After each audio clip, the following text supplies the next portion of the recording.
So you seem to have to stop occasionally, not embarrassed, but some of what they were saying on the stage, you were kind of like, oh no. Well, they have a lot of interesting stories that I haven't been privy to. We have better stories to embarrass with. Really have to. No, but what was amazing for me is like I feel like we had the best seat in the house. Because I mean, these are the guys that built Epcot, right. You know, and as someone who grew up with the park, it was amazing for me, you know, not just as an Imagineer, but as someone who grew up with the park to get that kind of insight into the making of the park. It was really stunning. We've both been going since 1982, so you don't really think of what goes into the park ahead of time and how much difficulties it was. It almost sounds like we're lucky we have Epcot. I mean, is that how you sort of felt at the time? I felt that way a lot. Well, that's the amazing thing about, I think, the panel that these guys did, because like when you think of Epcot, we're all pretty familiar with that image of Walt saying this is what it's going to be. It's going to be exciting, amazing. It's the biggest project we've ever tackled at Walt Disney Productions. But you really don't have the follow through and think about, you know, these guys sitting in an office, you know, when that news comes down going, wait, we're going to what?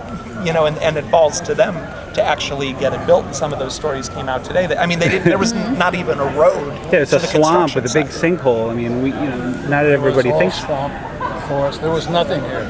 Nothing. And did you feel like it was Walt's dream, but Walt had died?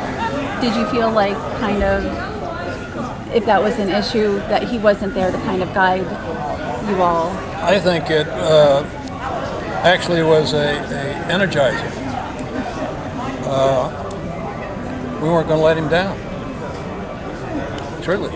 It's kind of amazing. I saw that, you know, where he died 6 weeks later, and I think we already knew that, but he looked so healthy and so excited for Epcot, right? Well, I would add to that, there was in that film in the beginning about Roy, his brother, who was a tremendous man. Really, Walt was the head, no question. And Roy deferred to him. But Roy was the guy that had to take all these wild ideas and make sure there was money to do it and how to do it and so forth. You called him an enabler, I think. Yeah, and he was. But he had a great personality. He was very, very close to his people.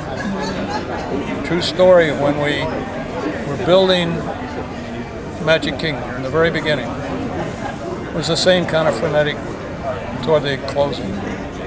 And there was an evening where weather was coming in and we had a huge truck to unload, so we all turned to. It was getting very dark, much darker than this.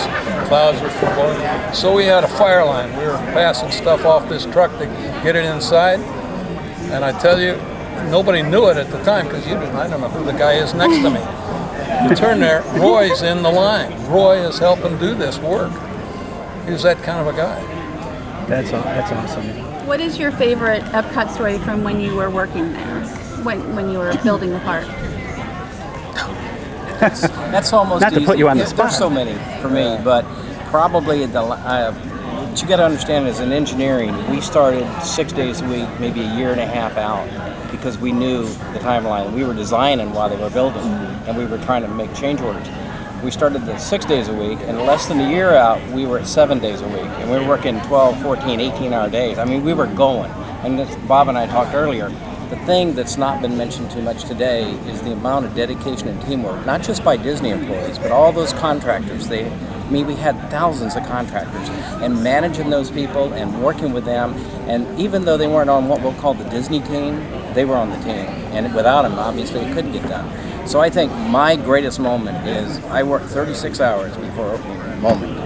And my whole team went out to the opening of the gate when they opened it. I'm about ready to get emotional now. But it was the same thing then. It's like, we really did do it. Well, I agree with that because we would test pavilions or test facilities, food facilities, attractions and so forth with our own employees who were coming on. And then we also had days, it helped us because it was an incentive for the worker crews.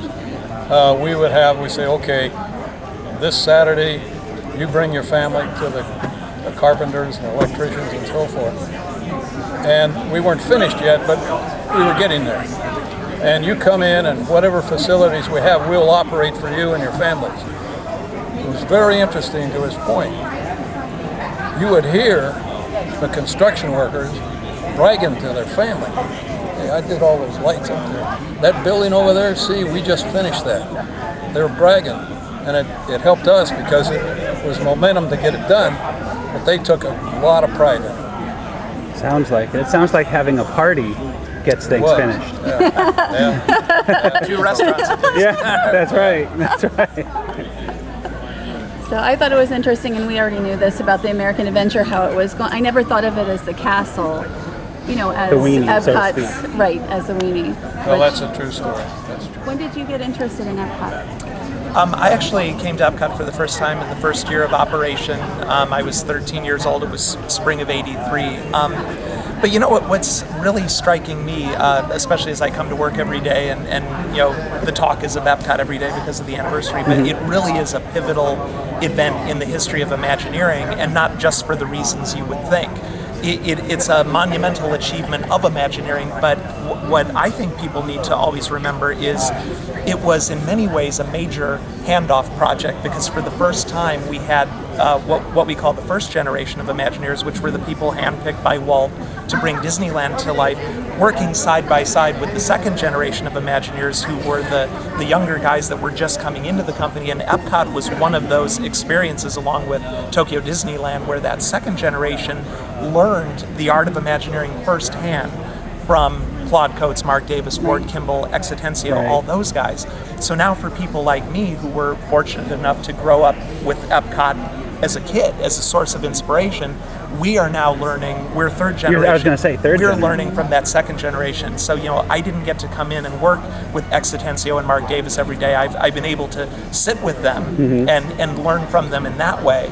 But we're really learning from that second generation, and it's projects like Epcot on which they learned the art of Imagineering, the art of Disney storytelling in 3 dimensions from the people that created that art. And I think that's one of the reasons that Epcot is so important in Imagineering history, not just for the obvious achievement, but for what it means with that knowledge being passed down.